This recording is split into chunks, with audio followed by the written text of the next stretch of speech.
Siempre me pareció ridículo cómo las personas en mi barrio vivían matándose en el trabajo y en la escuela, convencidas de que eso las llevaría lejos. Desde niño, crecí viendo a mis padres levantarse antes del amanecer para trabajar jornadas eternas y regresar a casa exhaustos, sudados y con los bolsillos vacíos. Ellos siempre decían lo mismo: Dios nos va a recompensar. Yo los miraba, veía nuestra casa deteriorada en Iztapalapa y pensaba: Dios, qué chiste tan cruel. Mientras mis amigos estudiaban como locos en la secundaria pública, yo estaba en la calle aprendiendo cosas diferentes. Me juntaba con los chavos mayores, esos que manejaban dinero fácil en apuestas, negocios turbios y carreras ilegales. Veía a los cristianos de la colonia ir a la iglesia con su ropa sencilla, sudando bajo el sol, mientras yo me sentaba en la banqueta riéndome. Siempre fui el rebelde, el que no tomaba nada en serio, especialmente cuando se trataba de Dios. Mis maestros de la secundaria técnica Pluto 43 siempre me decían que yo no iba a llegar a nada. Yo les respondía con sarcasmo. Me decían: Diego, si no estudias, vas a terminar siendo un fracasado. Y yo les contestaba: ¿fracasado como ustedes? ¿Ganando una miseria y rogando por las vacaciones para ser felices un ratito? No, gracias. Yo siempre supe que ese camino no era para mí. Yo quería más, lo quería todo, y lo quería rápido. Los domingos, mientras mis vecinos iban temprano al culto en la iglesia cristiana Monte de Sión, yo dormía o gastaba los pocos pesos que tenía en apuestas de fútbol en Tepito, o tomando con los que entendían que la vida es para los que ganan, no para los que esperan. Me burlaba de la gente que lloraba cantando alabanzas como si eso fuera a cambiar sus miserias. Ellos vivían pobres y, según yo, morirían pobres. Eso era lo que veía en sus caras. Mis padres, pobrecitos, murieron igual que vivieron, pobres, cansados y frustrados. Los enterraron con promesas que nunca se cumplieron.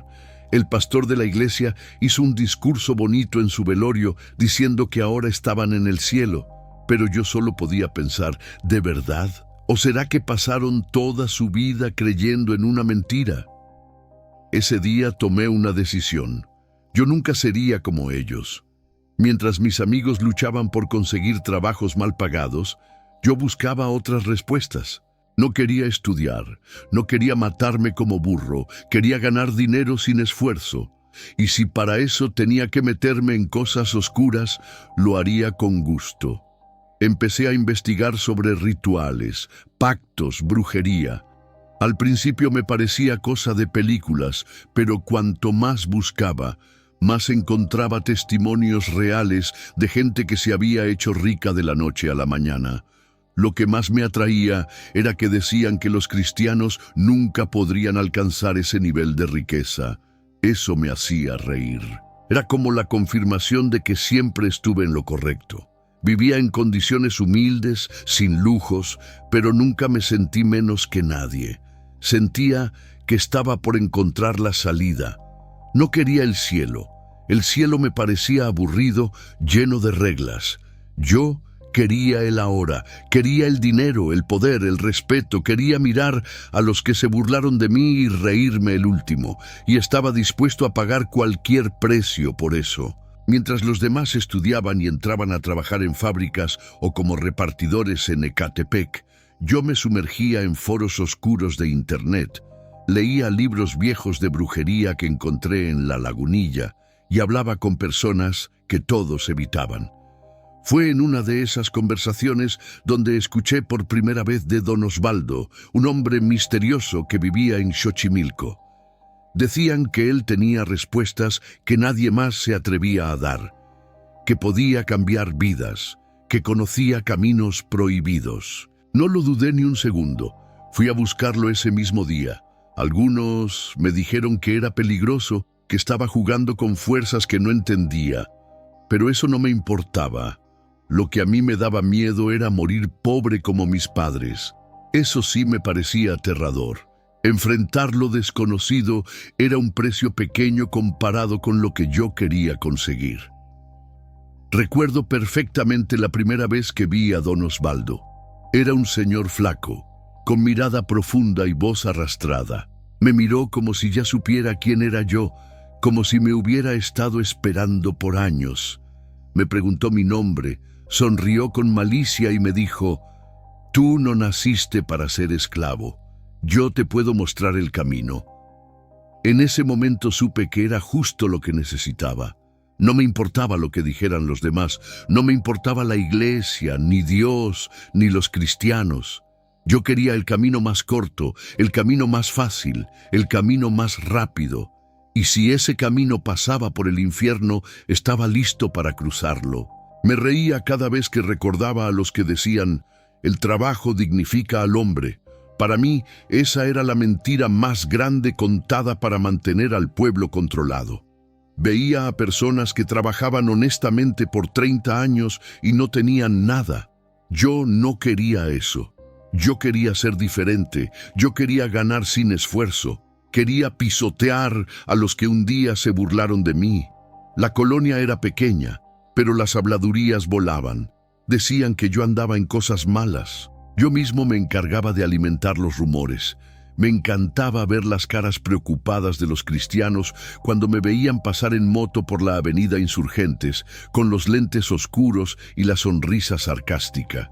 Ellos oraban en contra de mí, pero parecía que su Dios nunca había escuchado ni a mis padres. Mis antiguos compañeros me evitaban. Algunos me llamaban perdido. Otros simplemente torcían la boca. Pero nadie podía negar que yo había cambiado. Caminaba con confianza. Parecía alguien que sabía cosas que los demás no. Lo curioso era que, mientras más me alejaba de la iglesia, más libre me sentía.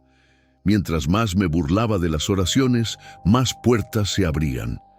Empecé a creer que realmente estaba en el camino correcto, un camino que ellos jamás tendrían el valor de seguir. Miraba las iglesias llenas de gente desesperada por milagros, mientras yo mismo estaba fabricando el mío. Ya no necesitaba bendiciones. Yo quería un pacto. Quería el poder de quien realmente manda.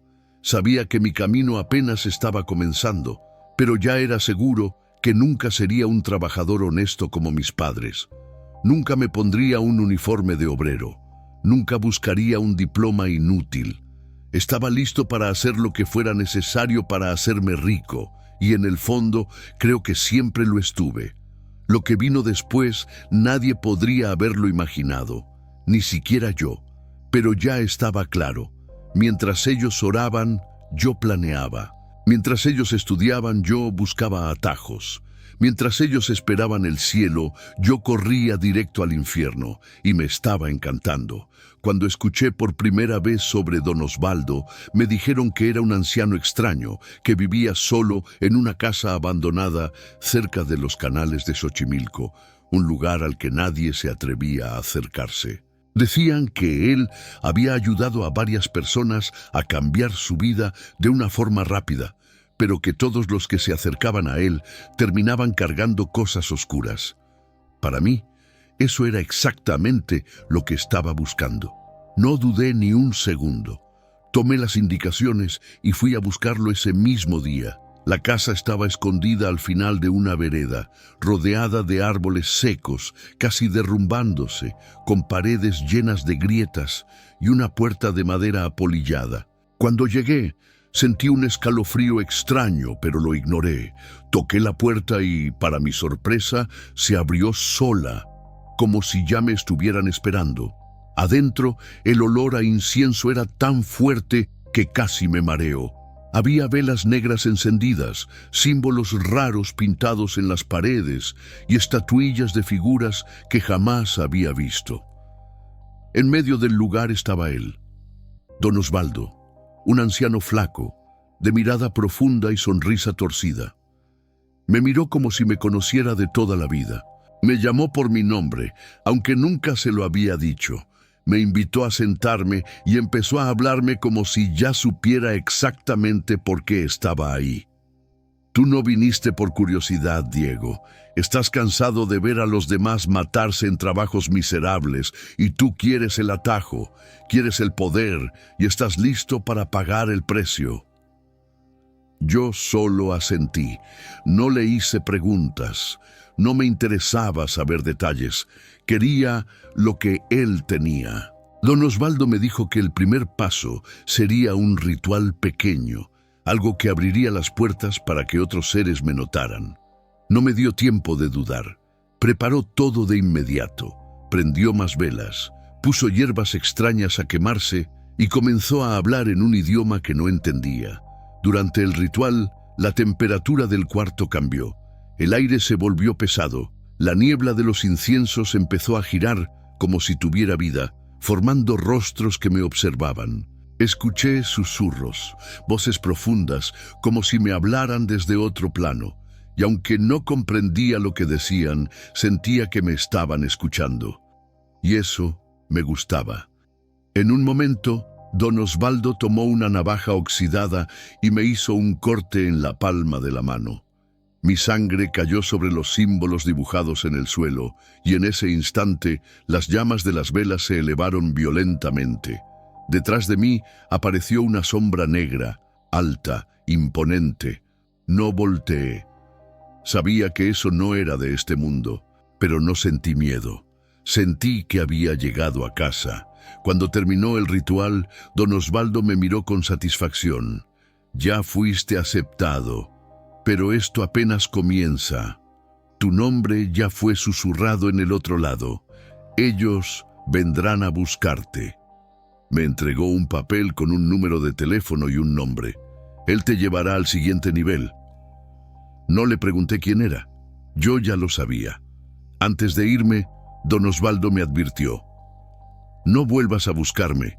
Cuando ellos te llamen, ya no me necesitarás. Salí de esa casa con una mezcla de emoción y ansiedad.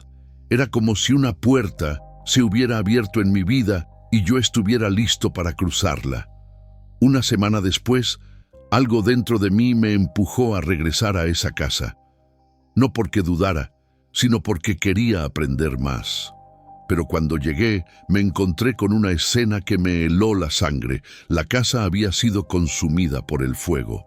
Solo quedaban escombros, paredes negras por las llamas y, en el centro del lugar, un círculo de símbolos intactos, como si el fuego hubiera respetado ese espacio.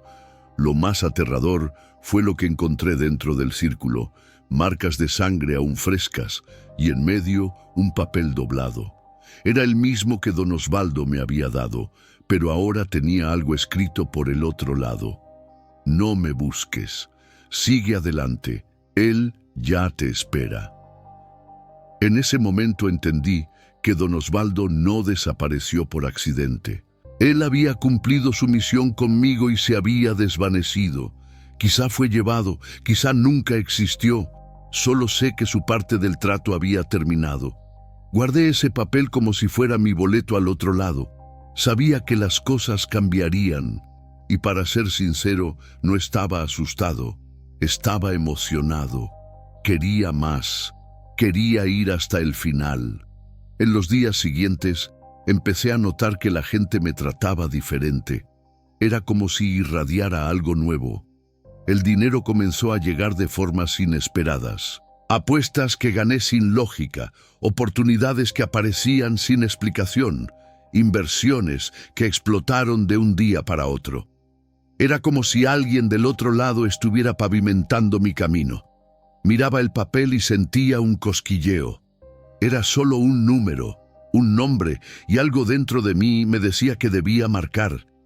Pero también sentía que, al hacerlo, no habría regreso. Era cruzar la última línea, pero en el fondo yo sabía que siempre estuve dispuesto. Nunca fui de los que retroceden. No tenía miedo. Quería más, quería todo. Mientras los demás seguían arrodillados en la iglesia pidiendo bendiciones que nunca llegaban, yo estaba a punto de negociar directamente con el que realmente entrega resultados. La casa calcinada, las marcas en el piso, los símbolos intactos y ese papel con la advertencia: Nada de eso fue coincidencia, fue una invitación, y yo estaba más que listo para responderla. Ese número que don Osvaldo me dejó me perseguía todas las noches. Me despertaba sudando, con la sensación de que alguien me susurraba al oído, «Llama». Y me gustaba. Me encantaba sentir que alguien me estaba esperando, alguien que podía cambiar mi vida para siempre. Cuando finalmente decidí marcarlo, la llamada no sonó ni una sola vez. Una voz grave, elegante y burlona respondió de inmediato. «Diego, ya era hora». No pregunté cómo sabía mi nombre. En el fondo, yo ya sabía con quién estaba hablando. La voz me dio la dirección de un edificio empresarial en la zona exclusiva de Polanco, en la Ciudad de México. Me dijo que me esperaba esa misma noche. Yo fui, sin miedo, sin dudas. Era lo que había buscado desde el principio. Cuando llegué, era uno de esos edificios modernos con seguridad privada y valet parking. Pero, curiosamente, nadie me detuvo. Era como si todos supieran que debía estar ahí. Subí al último piso en un elevador de cristal que me regaló una vista impresionante de la ciudad iluminada. Cuando se abrieron las puertas, ahí estaba él, sentado en un sillón de piel, perfectamente vestido con un traje a la medida, portando relojes y anillos de oro, con una copa de coñac en la mano y una sonrisa de quien ya había ganado antes de comenzar. Se presentó como Lucio, pero yo sabía que era mucho más que un simple nombre. Su mirada era profunda, como si estuviera escaneando mi alma. Me ofreció un mezcal artesanal y me invitó a sentarme frente a él. Habló con la tranquilidad de un hombre de negocios. «Tú quieres dinero, poder, respeto. Yo puedo darte todo eso. Solo necesito algo a cambio. Tu nombre, tu firma, tu lealtad». La conversación fluyó como cualquier negociación en el mundo empresarial. No había amenazas, no había miedo, no había misterio. Todo era claro, limpio, directo. Por dentro me reía. Siempre me dijeron que el diablo era un monstruo horrible, pero ahí estaba frente a mí, elegante, educado y más persuasivo que cualquier pastor. Lucio abrió una carpeta de cuero negro y me mostró el contrato. Mi nombre ya estaba escrito con letras doradas. Las cláusulas eran simples: riqueza inmediata, puertas abiertas, ganancias fáciles y más adelante pequeños sacrificios. No me detuve a leer detalles.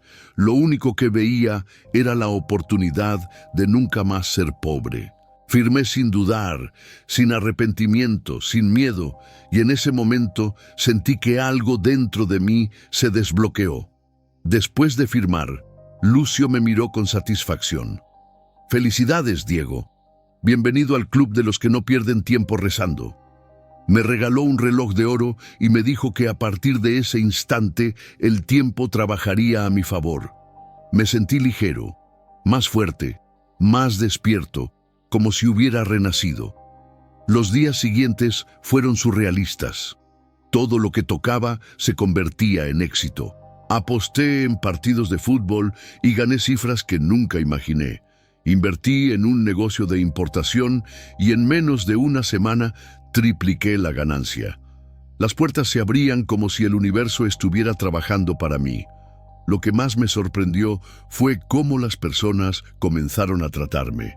Empresarios querían asociarse conmigo, mujeres me buscaban como si fuera irresistible, y los que se burlaron de mí comenzaron a bajarme la mirada cuando pasaba. Yo paseaba por las calles de mi vieja colonia, en mi camioneta último modelo, con los vidrios abajo, la música fuerte y la sonrisa que siempre soñé mostrar. Miraba a los cristianos con sus Biblias gastadas y ellos bajaban la cabeza, tal vez por vergüenza, tal vez por miedo. Yo sabía que seguían orando para que Dios me derribara, pero mientras más oraban, más dinero caía en mis manos. Lucio seguía apareciendo de vez en cuando, siempre con sus trajes impecables, siempre relajado. Me daba instrucciones específicas: qué apuestas hacer, dónde invertir, a quién evitar. Yo seguía todo al pie de la letra, y el dinero no paraba de llegar.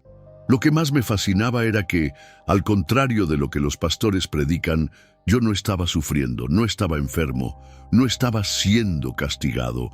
Todo era éxito, salud, viajes, placer. Y eso me daba aún más gusto para seguir humillando a los que creían que Dios alguna vez me ayudaría. Una vez entré a propósito en una iglesia durante el culto. Me senté al fondo con mis lentes oscuros y esperé que el pastor comenzara a predicar sobre el joven rico que se perdió. Cuando el pastor me vio, palideció. Yo me levanté, aplaudí despacio, giré sobre mis talones y salí con una sonrisa burlona, dejando un silencio incómodo en todo el lugar. En mis redes sociales me volví famoso por mis frases polémicas. Publicaba fotos con fajos de billetes en la cama, con textos como: mientras tú rezas, yo cuento billetes. Mientras tú ayunas, yo ceno con el jefe. Mientras tú esperas milagros, yo ya los cobré. Estas publicaciones se viralizaban. Algunos me odiaban, otros me admiraban. Lo único que me importaba era que hablaran de mí. El tiempo parecía trabajar para mí.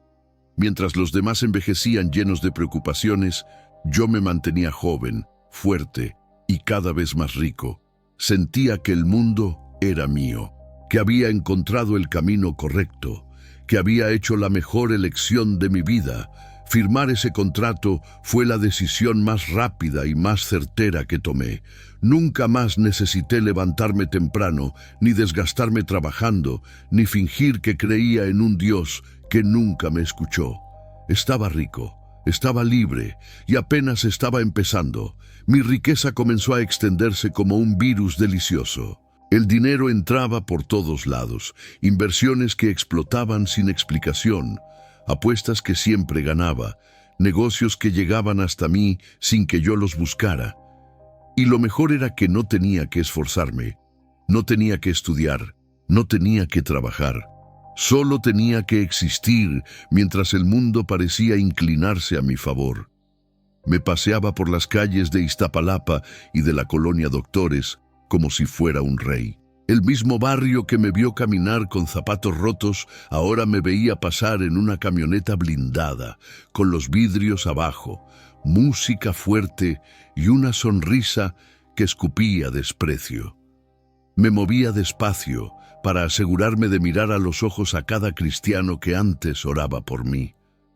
Las iglesias parecían más llenas que nunca y eso me divertía.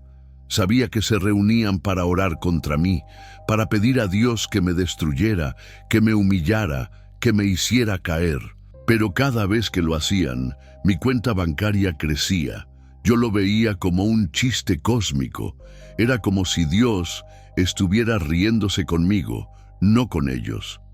Empecé a disfrutar humillar a mis antiguos compañeros de la secundaria, aquellos que siempre defendieron la importancia de estudiar y trabajar honradamente. Uno de ellos era Rafael, un buen tipo, trabajador, creyente, dedicado. Lo encontré en un restaurante de la colonia Roma, mientras trabajaba como albañil en una construcción cercana. Me acerqué a él de inmediato. «Mira quién está aquí. Rafael, el guerrero de Dios, el trabajador honesto», le grité desde mi mesa rodeada de empresarios. Todos voltearon a vernos. Rafael intentó sonreír, pero sus ojos se llenaron de vergüenza. Yo levanté una copa de vino y dije en voz alta: «Mientras tú te quiebras la espalda en la obra, yo brindo en las alturas. Mientras tú oras por milagros, yo ya cobré todos. Mientras tú esperas el cielo, yo ya vivo en el paraíso». El silencio en la mesa de Rafael fue la confirmación de mi victoria. Sabía que lo había aplastado, que todo su esfuerzo y su fe no le habían dado nada. Me encantaba ser su derrota viviente. También comencé a pasearme frente a las preparatorias públicas solo para observar a los estudiantes que se mataban estudiando. Bajaba la ventana de mi camioneta y gritaba: «Estudiar es para esclavos, trabajar es para los que aceptan ser pobres. Yo elegí ganar». Mi nombre empezó a sonar en todas partes. Unos me odiaban, otros me envidiaban, otros simplemente me temían. Escuché que algunos pastores organizaban vigilias especiales solo para orar en mi contra.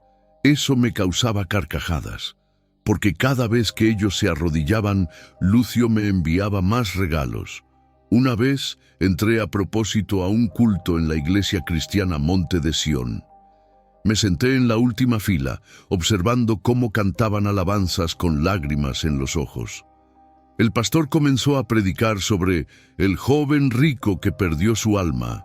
Yo me reí tan fuerte que todos se voltearon a mirarme.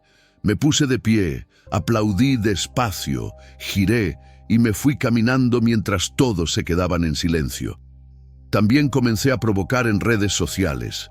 Publicaba fotos con fajos de billetes sobre la cama, con frases como: mientras tú lees la Biblia, yo cuento millones. Mientras tú ayunas, yo ceno con el jefe. Mientras tú esperas milagros, yo los firmo con un bolígrafo.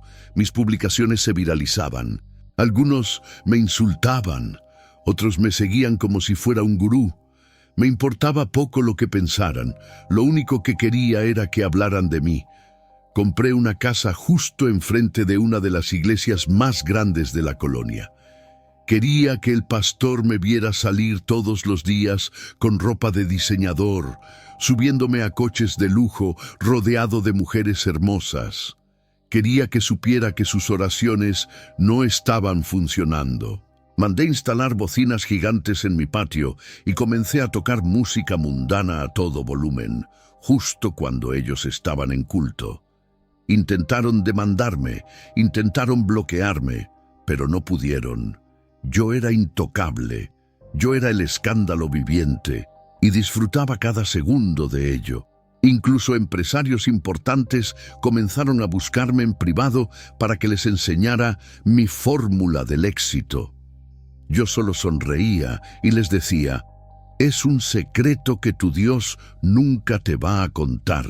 Me convertí en el terror de los cristianos, en el tema de las vigilias, en el blanco de las predicaciones más intensas. Pero cada vez que ellos me atacaban, yo crecía más. Me hacía más fuerte, más rico, más intocable. Me di cuenta de que las iglesias no eran más que clubes de personas derrotadas que se reunían a consolarse entre ellos. No tenían poder, no podían tocarme. Yo estaba en una liga donde ni Dios parecía tener interés en buscarme. Mi riqueza era como una bofetada directa a los que creían en la honestidad y el esfuerzo. Yo era la prueba de que cortar camino era el único camino real.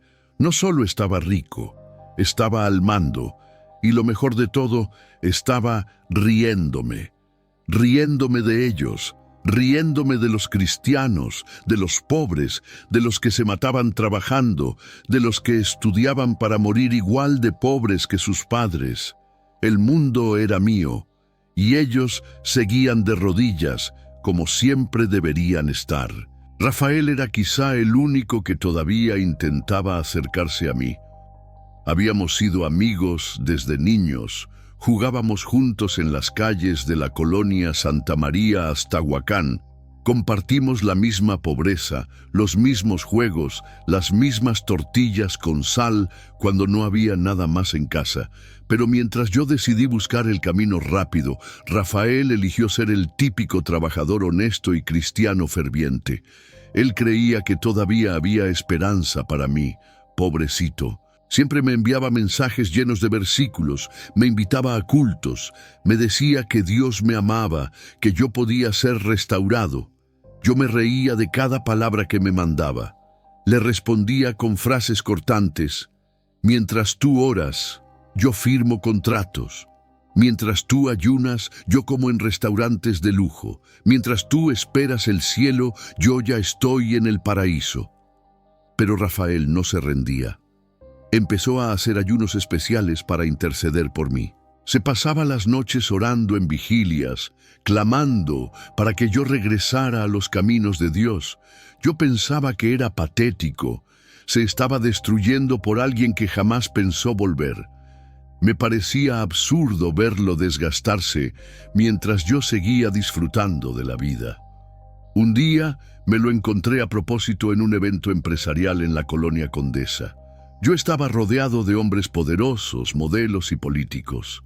Rafael me buscó y me rogó que escuchara. Traía la Biblia en la mano, sus ojos llenos de angustia, su voz temblorosa. «Diego, regresa. Todavía estás a tiempo. Dios puede salvarte». Yo lo miré directo a los ojos y con una sonrisa cargada de burla le dije fuerte para que todos escucharan: «¿Salvarme de qué? De la riqueza, de la felicidad, del poder. ¿Quieres que deje mi paraíso para volver a vivir en tus miserias?». La gente se rió. Rafael bajó la cabeza, humillado. Yo pasé a su lado como si fuera un desconocido. Me encantaba pisotearlo. Él era la representación perfecta de todo lo que yo despreciaba. Trabajo duro, sacrificio, fe ciega. Con el tiempo, sus ayunos comenzaron a pasarle factura. Adelgazó, perdió color, sus ojos se hundieron, su piel se veía seca, gastada. Todos en la iglesia notaron cómo se estaba consumiendo. Yo, por supuesto, lo usé para ridiculizarlo aún más. En redes sociales escribí: «Mientras unos se secan ayunando por mí, yo engordo cenando con el diablo». Sabía que esa publicación lo alcanzaría. Sabía que la iglesia entera la vería, y me encantaba. Un día, lo busqué mientras estaba sentado en una banqueta, leyendo su Biblia, visiblemente débil, tembloroso, casi deshidratado. Yo llevaba en la mano un vaso enorme de café con pan dulce. Me acerqué, se lo ofrecí y le dije: «Mientras tú te matas de hambre por mí, yo desayuno con el enemigo. ¿Quieres un poco?». Él solo me miró y negó con la cabeza, con lágrimas contenidas. Yo me di la vuelta y me fui riendo como nunca. Lo estaba destruyendo poco a poco y él ni siquiera intentaba defenderse. Los cristianos de la iglesia comenzaron a orar en cadena por él, tratando de que no muriera, pero Rafael seguía debilitándose. Yo seguía publicando fotos de mis viajes por Cancún, mis carros nuevos, mis relojes importados. Siempre escribía algo para provocar: «Mientras tú haces vigilias por mí, yo hago fiestas hasta el amanecer». Vi a Rafael varias veces más. Cada vez más flaco, más agotado, pero siempre con esa mirada de fe que tanto despreciaba. Lo seguía tratando con desprecio. Lo usaba como mi ejemplo perfecto para demostrar que el esfuerzo y la fe no sirven de nada. Un día recibí la noticia: Rafael había muerto. Su cuerpo no soportó el desgaste de los ayunos extremos. Murió pobre, en su casa sencilla, rodeado de su familia humilde. La iglesia lo lloró como un mártir, como un héroe espiritual. Yo lo lloré como un tonto más que perdió. Fui a su velorio no por respeto, sino por provocación. Entré al templo vestido con mi ropa más cara, acompañado de mis guardaespaldas. Me acerqué al ataúd y miré su cuerpo frágil, irreconocible. Me incliné y le susurré: «Parece que Dios te prefirió a ti primero. Yo sigo aquí, más rico que nunca y más vivo que siempre». Todos me miraron con odio, pero nadie se atrevió a decirme nada. Me temían, me odiaban, pero me respetaban. Salí del velorio con una sonrisa satisfecha. Rafael había perdido. Yo había ganado. Después de eso, nunca más escuché que oraran por mí. Quizás se dieron por vencidos, quizás entendieron que algunos no queremos ser salvados. Yo seguí mi camino, más rico, más fuerte, más arrogante, cada vez más seguro de que orar es perder el tiempo, trabajar es ser esclavo y estudiar es ser engañado. Yo había ganado, Rafael había perdido, y para mí no había victoria más deliciosa que esa. Vanessa fue mi primer amor. Cuando éramos adolescentes, en las calles polvorientas de Iztacalco, ella decía que me amaba. Pero cuando vio que yo no quería seguir el camino correcto, cuando entendió que yo no pensaba matarme estudiando ni trabajando como todos, me dejó sin pensarlo. Vanessa siempre quiso estabilidad. Se casó con un pastor joven, un hombre trabajador, fiel a su iglesia, de esos que soñaban con construir una familia bajo la bendición de Dios. Yo no la culpé. Ella hizo lo que creyó mejor. Pero la vida tiene formas curiosas de demostrar quién realmente gana. Después de que mi nombre empezó a aparecer en todos lados, en redes sociales, en noticieros locales, en las fiestas de alto nivel, era imposible que alguien de nuestra colonia no supiera quién era yo. Por eso, en el fondo, no me sorprendió cuando ella reapareció. Pero la forma en que lo hizo fue deliciosa. La encontré en un supermercado elegante en Santa Fe. La reconocí al instante, pero ella había cambiado mucho. Ya no era la Vanessa segura de sí misma. Su ropa era sencilla, su cabello estaba descuidado y sus ojos mostraban preocupación. Cuando se me acercó, intentó sonreír, pero no lo logró. Me contó que su esposo había perdido el trabajo, que las deudas la estaban ahogando, que no tenía cómo alimentar a su hija. Yo la escuché pacientemente, fingiendo preocupación, hasta que no pude resistir y le dije con una sonrisa cruel: ¿no era que querías un hombre de Dios? ¿No era mejor un pastor pobre que un diablo millonario? Bajó la mirada. Ese gesto fue mi victoria. Continué: me cambiaste por el cielo, pero parece que el cielo no paga las cuentas, ¿verdad? Aquí en el infierno, el dinero sí alcanza. Ella intentó defenderse. Dijo que lo hacía por su hija, que necesitaba ayuda, que estaba desesperada. Yo la interrumpí disfrutando cada palabra. ¿Quieres trabajo, Vanessa? Te lo puedo dar, pero empezarás desde abajo limpiando casas. ¿Aceptas? Titubeó. La dignidad todavía luchaba dentro de ella, pero el hambre era más fuerte. Aceptó. Y yo me aseguré de asignarla a mi casa de Cuernavaca, lejos de todos, lejos de cualquier mirada que pudiera juzgarla. Pero yo sabía que dentro de ella la humillación ardía. Cuando empezó a trabajar, siempre me aseguré de estar presente. Me gustaba verla trapear los pisos de mármol, limpiar los ventanales gigantes, lavar los baños lujosos, mientras yo me sentaba en la terraza tomando whisky importado, rodeado de mujeres que se burlaban de todo. No necesitaba gritarle, no necesitaba insultarla. El silencio era mi mejor herramienta. Ella sabía que yo estaba ganando. Un día, la encontré llorando en el pasillo, tratando de esconder sus lágrimas mientras limpiaba. Me acerqué, le ofrecí un pañuelo y le susurré: no te preocupes, Vanessa, el diablo también cuida a los suyos. Con el tiempo, su hija, una adolescente llamada Valeria, también comenzó a trabajar conmigo los fines de semana, ayudando a su madre con la limpieza.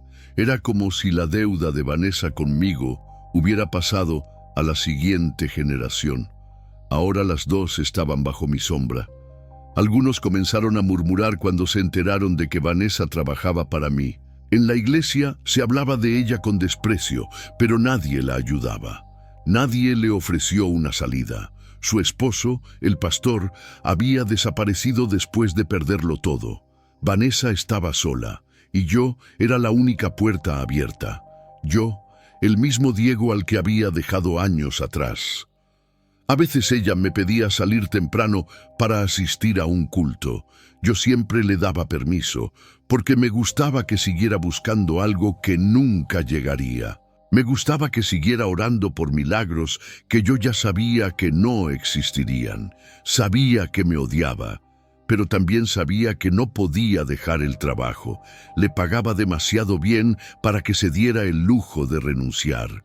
La mantenía atada con dinero, con necesidad, con dependencia, y eso me fascinaba. Una noche, organicé una cena elegante en mi casa para mis empleados. Todos se sentaron en la terraza iluminada. Levanté mi copa y brindé. La vida es extraña, ¿no? Algunos eligen el cielo y terminan en el infierno. Otros caminamos con el diablo y vivimos como reyes. Vanessa no dijo nada. Solo miró su plato, sus ojos llenos de lágrimas, pero no lloró. Yo sonreí satisfecho. Esa era mi victoria más dulce, la venganza que había esperado pacientemente, la humillación servida en bandeja de plata. Nadie volvió a hablar de ella. Sus amigos cristianos la olvidaron. La iglesia la dejó sola. Se convirtió en otra empleada más de mi equipo. Pero para mí siempre sería la prueba viva de que, a veces, quienes se creen santos terminan limpiando la casa del diablo. Y yo estaba disfrutando cada segundo de ello. Con el tiempo, las cosas comenzaron a cambiar de manera extraña. Al principio eran detalles pequeños, casi imperceptibles, pero poco a poco se volvieron imposibles de ignorar. Empecé a ver sombras, figuras oscuras, que se deslizaban por los pasillos de mis casas, especialmente por las noches. Pensé que era cansancio, una ilusión de mi mente. Pero no. Las sombras comenzaron a seguirme también durante el día. Las veía reflejadas en los espejos, en las ventanas de mis coches, en las vitrinas de los centros comerciales de Polanco. Siempre estaban detrás de mí, siempre observándome. Pero no me asustaban, al contrario, sentía que me acompañaban, que eran parte del paquete. Comencé a llamarlos mis guardianes. Donde yo iba, ellos iban. Mis empleados comenzaron a notarlo también. Vanessa, con voz temblorosa, me confesó que los otros trabajadores sentían que la casa estaba cargada, que escuchaban susurros, que las cosas se movían solas. Algunos renunciaron sin explicación. Yo, por supuesto, me reía. Les decía, deben sentirse agradecidos. Estos son los mejores guardaespaldas que pueden tener y ni siquiera cobran. Las presencias se intensificaron. Ya no solo eran sombras rápidas, ahora las veía de frente, altas, oscuras, con ojos rojos brillantes que me observaban sin miedo y en lugar de sentir terror, sentía que me protegían, que me acompañaban. Nunca me sentí tan seguro. Empecé a tener sueños recurrentes. Siempre era lo mismo, un salón gigantesco, con columnas doradas, mesas repletas de manjares, música de fiesta y una multitud de figuras grotescas celebrando. En el centro, sentado en un trono imponente, estaba Lucio. Me miraba con satisfacción, levantaba su copa y brindaba por mí. Despertaba siempre con una sonrisa. Quería volver a esos sueños. Quería estar allí más tiempo. Una noche, durante un culto donde me colé solo para provocar, algo impresionante ocurrió. El pastor estaba orando por una mujer supuestamente endemoniada. Me senté al fondo, con mi sonrisa acostumbrada. Pero en pleno grito de liberación, la mujer se giró hacia mí, los ojos revirados, la voz profunda y cavernosa, y gritó, «Tú me enviaste, tú le perteneces a él». El templo entero quedó paralizado. El pastor palideció.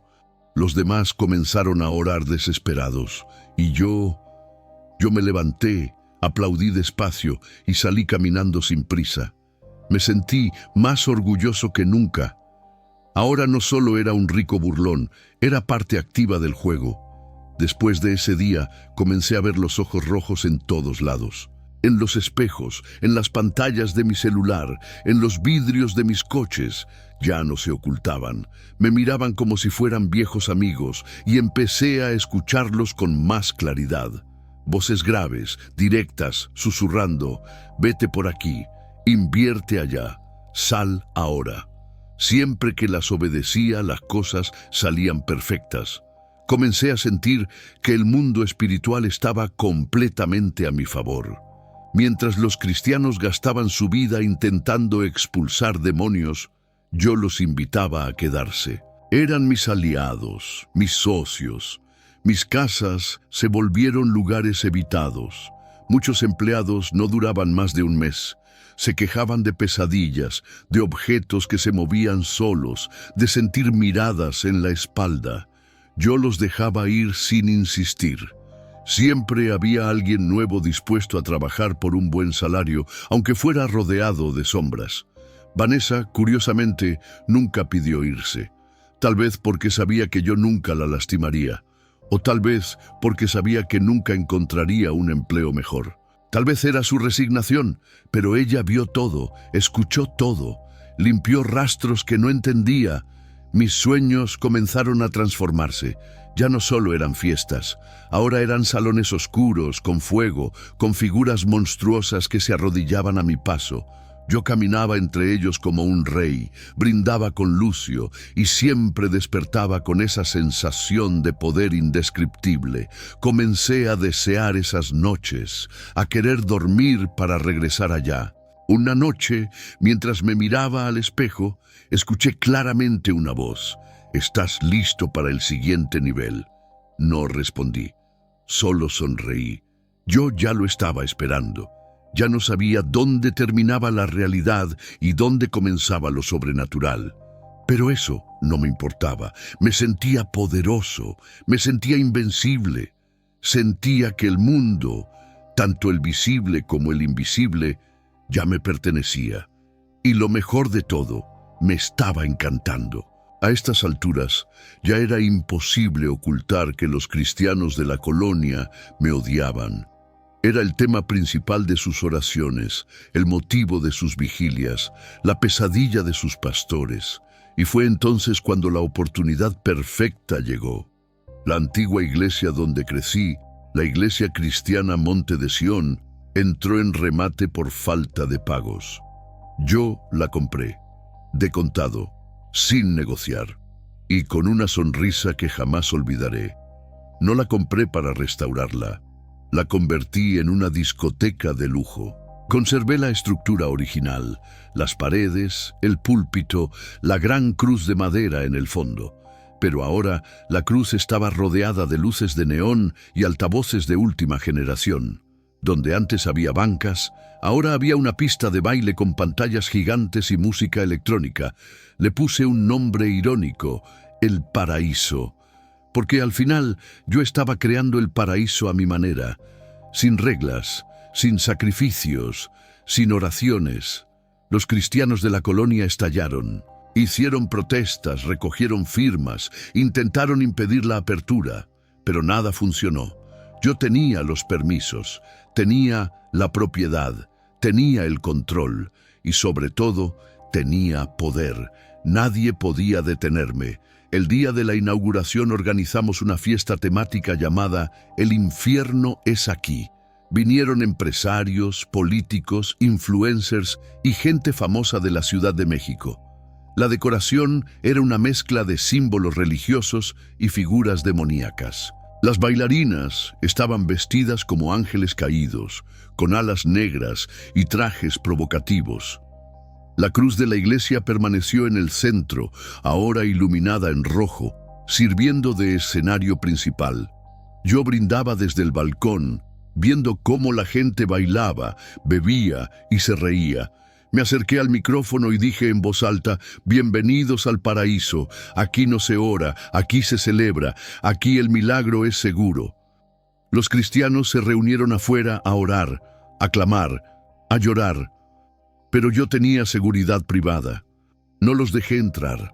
Una anciana gritó desesperada, «Dios aún está aquí, no puedes sacar su presencia». Yo me acerqué, la miré a los ojos y le susurré, «¿Dónde está? Porque yo solo veo dinero». El caso se volvió viral en redes sociales. Los programas religiosos hablaron de mí como el joven endemoniado que se burlaba de Dios. Pero yo solo me reía. Nadie podía tocarme, nadie podía cerrarme el lugar. Era mío, era legal, era mi templo ahora. Los pastores comenzaron a predicar contra mí directamente. Organizaban cadenas de oración, ayunos, campañas especiales para que Dios me derribara. Pero cada vez que ellos hacían un evento, yo organizaba una fiesta aún más grande. Llené las calles con carteles de mis eventos, el ayuno del placer, la vigilia del lujo, el culto prohibido de la riqueza. Convertí su fe en mi mejor chiste. Empecé a pasar en mi coche frente a las iglesias durante los cultos. Bajaba la ventana y gritaba, «El paraíso está mejor», Vengan a conocer el lugar donde los milagros sí llegan. Me encantaba ver sus caras de indignación, sus ojos llenos de rabia, sus manos temblorosas sosteniendo Biblias mientras yo pasaba como si nada. Sabía que ellos se sentían derrotados, sabían que habían perdido. Incluso sus propios jóvenes comenzaron a frecuentar mi discoteca. Lo supe porque los veía allí, porque los saludaba, porque brindaba con ellos, mientras sus padres oraban por ellos, sin saber que ya estaban bailando bajo mi cruz. Mis fiestas se volvieron leyenda. Gente de otros estados venía a conocer el paraíso, y yo mantenía la cruz ahí, iluminada, imponente, como recordatorio de que la había conquistado, de que ahora me pertenecía. Los pastores gritaban que la cruz me perseguiría, que la cruz no me dejaría en paz, pero yo sabía que la cruz ahora trabajaba para mí. La convertí en mi escenario, en mi símbolo. Cada noche en el paraíso era una victoria sobre ellos, una demostración de que sus oraciones no servían, que sus campañas no funcionaban, que su Dios, si existía, había decidido quedarse en silencio mientras yo construía mi imperio. Yo no solo había comprado un templo, había destruido su fe, había transformado su lugar más sagrado en el monumento de mi burla. Ellos lloraban, yo brindaba. El paraíso era mío, y ellos nunca me lo quitarían. Mi riqueza ya era incontrolable. El dinero llegaba de todas partes. Los contratos millonarios se firmaban solos. Las inversiones explotaban como por arte de magia. Y yo sabía que no era gratis. Sabía que el precio real llegaría. Siempre lo supe. Siempre estuve dispuesto a pagarlo. Una noche, mientras descansaba en mi mansión en Lomas de Chapultepec, Lucio apareció de nuevo. Siempre elegante, siempre con su traje a la medida, siempre con ese aroma caro que parecía flotar a su alrededor. Se sentó a mi lado en la terraza como si fuera un amigo más. Me ofreció un habano cubano, encendió el suyo y comenzó a hablar con la misma tranquilidad de siempre. Me felicitó por mis avances, por cómo había logrado humillar a los cristianos, por cómo había transformado el templo en un centro de placer. Y después, con su tono suave pero firme, me dijo: «Ha llegado el momento, Diego. Todo tiene un precio. Todo». No me sorprendió. Yo ya lo esperaba. Solo pregunté: «¿Qué quieres?». Lucio sonrió y me explicó que era hora de un sacrificio mayor. No podía seguir subiendo sin ofrecer algo valioso. «Quiero un sacrificio humano, alguien que signifique algo para ti, alguien que represente lo que dejaste atrás». Yo no dudé. No sentí miedo, no sentí remordimiento. Lo único que quería saber era quién. Lucio me dejó decidir. Me dijo que podía ser quien yo quisiera, pero tenía que ser alguien que simbolizara mi pasado, mi antigua vida, la que había abandonado. Pensé en muchas personas, pero había una que me parecía perfecta: el pastor de la iglesia donde crecí. Ese hombre que había predicado contra mí, que había orado para que yo cayera, que había reunido a cientos de personas para intentar rescatarme.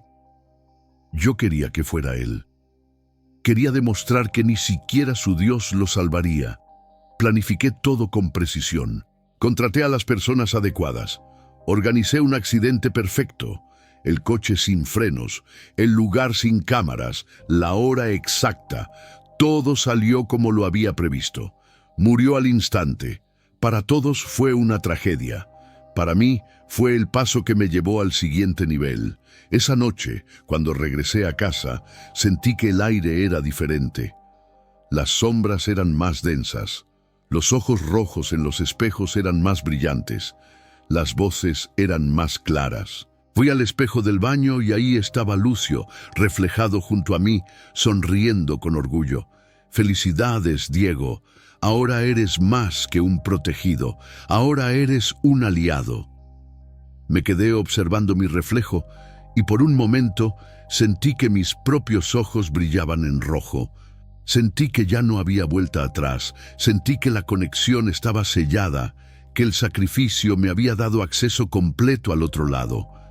A partir de ese día, los demonios comenzaron a hablarme con frecuencia. Me decían a quién debía despedir, en qué debía invertir, a quién debía acercarme y a quién debía destruir.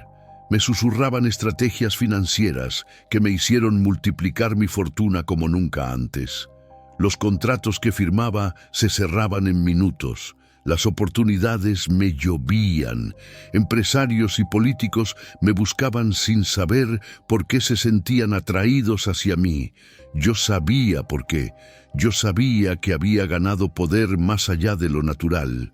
Mi nombre se convirtió en leyenda. En las calles me respetaban. En los círculos empresariales me temían. Incluso quienes me criticaban en público me buscaban en privado para pedirme consejos. Nadie podía negarlo.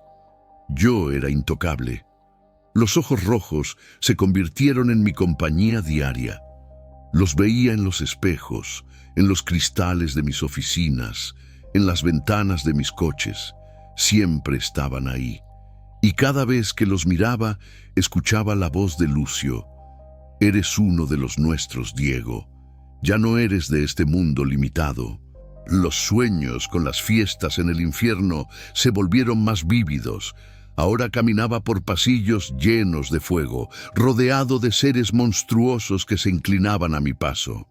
Lucio me recibía en cada sueño como si fuera un rey. Brindaba conmigo, me presentaba como el gran aliado de la casa. Yo despertaba con la respiración agitada, con una sonrisa de placer. Anhelaba esas noches. Quería dormir solo para regresar allá.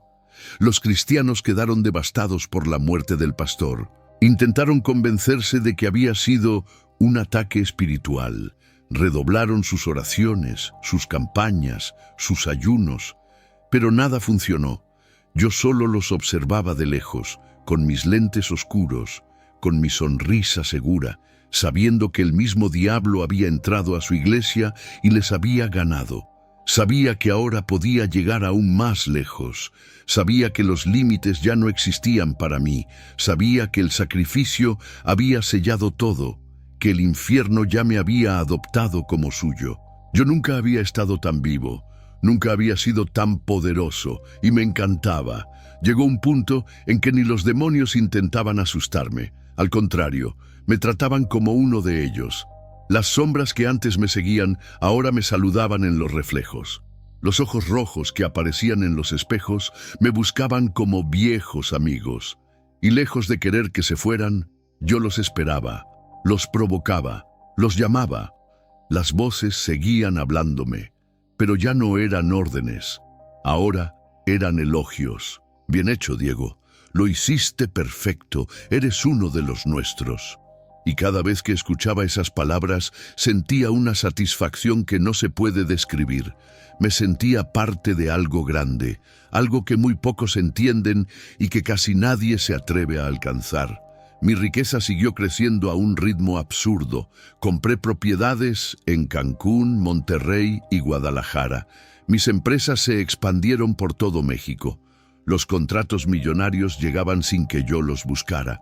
Los negocios florecían como si la suerte estuviera programada a mi favor. Y lo estaba. Yo ya no necesitaba buscar éxito. El éxito me buscaba a mí. Los cristianos seguían orando por mi caída, organizaban vigilias enteras solo para pedirme liberación. Pero cada vez que ellos oraban, yo organizaba una nueva fiesta, aún más grande, aún más escandalosa. Hacía eventos temáticos en El Paraíso, mi discoteca, donde los flyers decían, aquí los milagros sí llegan a tiempo, y mis redes sociales explotaban. Publicaba videos con mujeres hermosas, autos de lujo y frases que se convirtieron en mi sello. El cielo puede esperar, pero el diablo paga en efectivo. Era mi marca, mi bandera. Hasta los que me odiaban no podían evitar repetirla. Mandé a hacer camisetas con esa frase. Los meseros en El Paraíso las usaban. Mis seguidores la llevaban a conciertos, a partidos de fútbol, a eventos de la Fórmula 1. Me convertí en un mito urbano, el hombre que desafiaba a Dios y prosperaba. Vanessa seguía trabajando para mí, se había resignado. Ya no intentaba hablar de Dios conmigo, ya no me pedía permiso para salir a los cultos, ya solo trabajaba. Limpió mis casas, organizó mis eventos, sirvió en mis fiestas. Se convirtió en parte del mobiliario, como un objeto más que yo había conquistado. La iglesia donde crecí seguía llena de cristianos orando, pero ya con la mirada derrotada. Me miraban pasar con miedo. Algunos bajaban la cabeza, otros solo me evitaban. Sabían que yo me había convertido en lo que ellos más temían. Sabían que no podían detenerme. Las noches en el paraíso se volvieron legendarias. La cruz seguía iluminada en el centro, sobre la pista de baile. Nunca la quité. Me gustaba verla ahí, como símbolo de que incluso los íconos sagrados habían sido conquistados por mí. La cruz ahora brillaba para mí. Los ojos rojos me seguían acompañando. Los veía en los espejos, en las ventanas, en las pantallas. Ya no me observaban con distancia, ahora me miraban con respeto. Yo era uno de ellos, lo sabía y me encantaba. Los sueños en el infierno se volvieron más intensos. Caminaba entre criaturas deformes que me hacían reverencias. Lucio me recibía como un socio, me brindaba como a un igual, me presentaba como el hijo que eligió el camino correcto. Ya no temía dormir. Al contrario, esperaba la noche para volver a esas fiestas, para caminar entre llamas, para sentir el poder de ese lugar. Era como si ya viviera allá y solo visitara este mundo por ratos. Los cristianos parecían haber renunciado. Algunos me miraban con lástima, otros con odio, pero ya nadie me enfrentaba. Sabían que sus oraciones no habían funcionado, sabían que habían perdido.